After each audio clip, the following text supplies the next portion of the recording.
Good morning.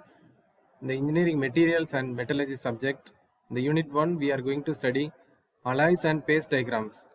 So, constitution of alloy solid solutions, substitutional and interstitial solid solutions, phase diagrams, isomorphous, eutectic, eutectoid, peritectoid reactions, iron carbide equilibrium diagram, classification of steel and cast iron, microstructure properties and applications. General classification of materials. According to general properties, materials are classified into metals and non-ferrous metals and non-metals. Examples for metal include aluminum, copper, zinc, lead. Examples for non-ferrous metals include copper, aluminum, zinc, lead. Non-metal, leather, rubber, asbestos, plastics are non-metallic materials. According to nature of materials, they have been classified into metals, ceramics, polymers, and electronic materials, composites, biomaterials, and advanced and smart materials. Okay, metals, iron and steel, copper are the examples for metals. Ceramics, Al2O3, alumina, and zirconium oxide are the examples for ceramics. And electronic materials, silicon, germanium are the electronic material. Composites, they have been classified into metal matrix composites and fiber reinforced composites. Biomaterials like biosensors, etc. Smart materials which have been used in computers, etc. And according to applications, they have been classified into electrical materials, electronic materials, magnetic materials, optical materials, biomaterials. Electrical materials are conductors like copper. The examples for electrical material. Electronic materials are silicon. Semiconductors are the electronic materials. Magnetic materials, ferromagnetic and paramagnetic and diamagnetic materials. Optical materials, glass and quartz are the optical materials. Biomaterials, that is the composites are the biomaterials. These are the general classification of materials. And constitution of alloys. Alloy is a substance which has metallic properties and is composed of two or more chemical components of which at least one is a metal. Okay, so there are two different type of metal. One is the pure metal, another one is alloys. So pure metal does not have any impurity atom, whereas alloys have some impurity atoms. So the impurity atoms are added intentionally to improve the mechanical properties of materials. So the alloy, the pure metal, sometimes it is very pure metal is rarely obtained in nature. It is not possible to have pure metal in nature. Some one or more impurities are added to the pure metals, or one or more components are present in the pure metal in the form of impurities. So if there are two elements, okay, if there are two elements, it is called as a binary system. One pure metal and one impurity atom, it is called as a pure binary system.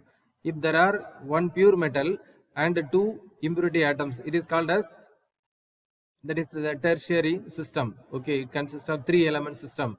Okay, there are in our periodic table there are more than 100 elements. Of this, 45 are the metals, commonly used metals.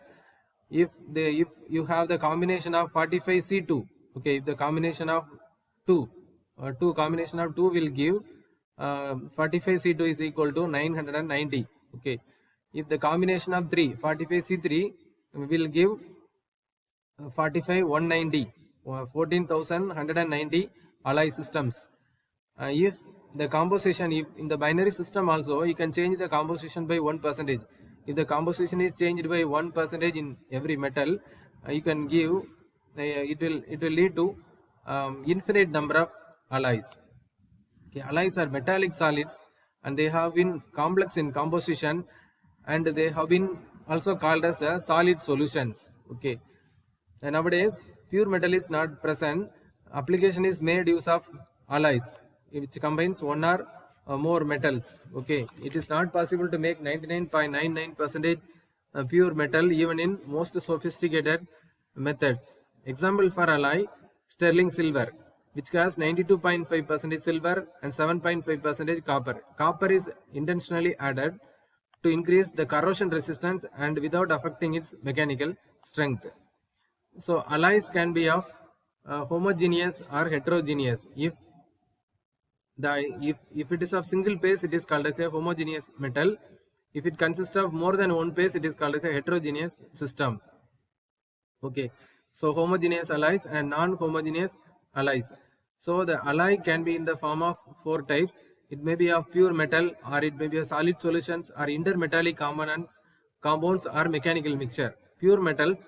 So pure metal have a definite freezing point and definite. It has a cooling curve, which has the liquid line, a horizontal line. Liquid line is a horizontal line for the pure metal. For solid solution is an alloy. Intermetallic compounds, they have been formed. That is, they have been formed. They are not alloys. Okay, they are not homogeneous mixtures. Mechanical mixtures are also, they are not homogeneous mixtures, but the solid solutions are homogeneous mixtures. Solid solutions are next, the solid solution. Okay, the solid solution, that is two metals, one is completely soluble in liquid state and completely soluble in solid state. That is, it is called as a solid solution. Okay, an alloy is also called as a solid solution, and two metals are completely soluble in liquid state and completely soluble in solid states. So it is a homogeneous mixture of one or more alloys. Solid solution is a solid solution is defined as consists of two or more elements atomically dispersed in a single phase structure. That is, it is homogeneous. It is homogeneous mixture. Right, a solid solution composed of solute and solvent. The minor part of the solution is called as a solute, and major portion of the solution is called as a solvent. For example, in sterling silver has 92.5% silver and 7.5% copper. There is 92.5% silver is a solvent, major portion is a solvent, and 7.5% copper is a solute. Okay, so the addition of impurity atom will result in the formation of the solid solution. Okay, the solid solutions can be of different types. There is saturated solid solution, unsaturated solid solution, and supersaturated solid solution. Okay, saturated solid solution, if that is the solute may be solvable up to some percentage. Okay, it may solve up to 5% in solvent. Okay, if the ratio is, if the correct amount is reached, it is called as a saturated solid solution. Then unsaturated solid solution, that is, you may add more amount of solute to that solution. If you are able to add more amount of solute to the solvent, it is called as unsaturated solid solution.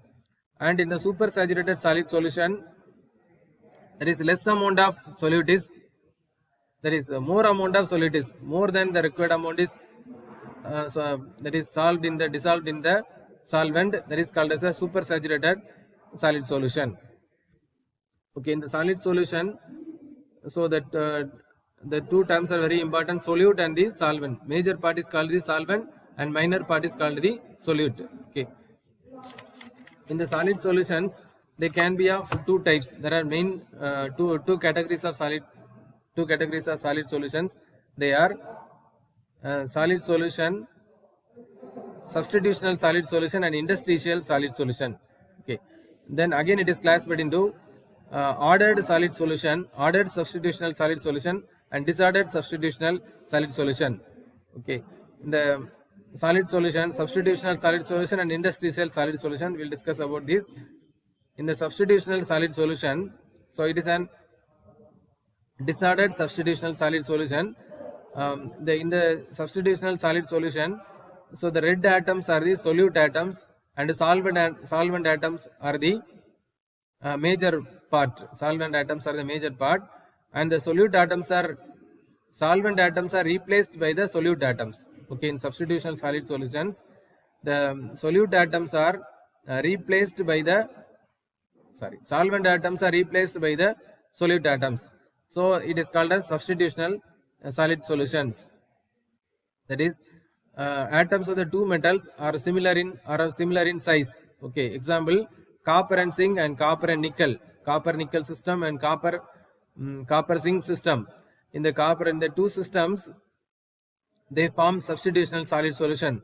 In this case, that is the parent metal. Parent metal is a copper, and solute is a zinc or nickel, and it is replaced by the copper and nickel atom. This atom is replaced by the copper atom is replaced by the nickel atom or zinc atom. Okay, it is called as substitutional solid solution. It is an randomly disordered substitutional solid solution.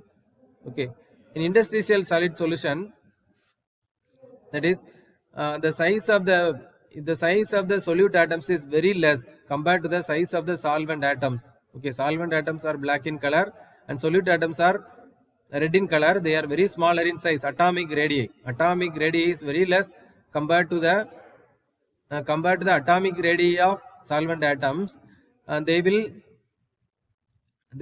be inserted in between the gap between the solvent atoms. Though it will not replace that atom in substitutional solid solution. It has replaced the atom, but here it will not replace that atom, but it will be inserted in between the solvent atoms. It is called as interstitial solid solution. Okay, it will occupy the space between larger atoms. Okay, the main example, the best example for interstitial solid solution is iron carbon system. Okay, Fe3C system. In iron carbon system, iron is a solvent atom and carbon is a solute atom. There is a steel. Iron carbon system is a steel or cast iron. Okay, it is an example for interstitial solid solution. Here the size of carbon atom is very less, so it occupies the space between the solute atoms. So this type of solution is called as a interstitial solid solution. Okay, then Hume-Rothery rules for the formation of substitutional solid solution. There is a size factor. Okay, there is a size factor. The atoms must be of similar size with less than 15% difference in atomic radii. Okay, Hume-Rothery rule for substitutional solid solution, it is a favorable. The atoms must be a smaller size with less than 15% in atomic radii. They will form. Okay, so if the atoms are less than 15% different in atomic radii, so they will form substitutional solid solution. Okay, if the atom size is much less than 1%, they will form interstitial solid solution. Crystal structure. Materials must have same crystal structure. So copper and nickel system, copper have the BCC structure and nickel have BCC structure. Both have the same structure. So they will form substitutional solid solution. If they have same crystal structure, they will form substitutional solid solution. Valence. Okay, they have negative valence. Okay, they have negative valence. For example, aluminum nickel system, nickel have lower valence and aluminum has higher valence. They will form a compound. Okay, they will form a compound. Okay, so if it is not satisfied, they will form if they have same valent, okay, they will form solid solution. Otherwise, they will form a compound. So electronegativity, the atoms must have approximately same electronegativity. Then it is a favorable condition for the formation of substitutional solid solutions. So the unsaturated solid solution, already we have discussed unsaturated, saturated and supersaturated solid solution. Thank you.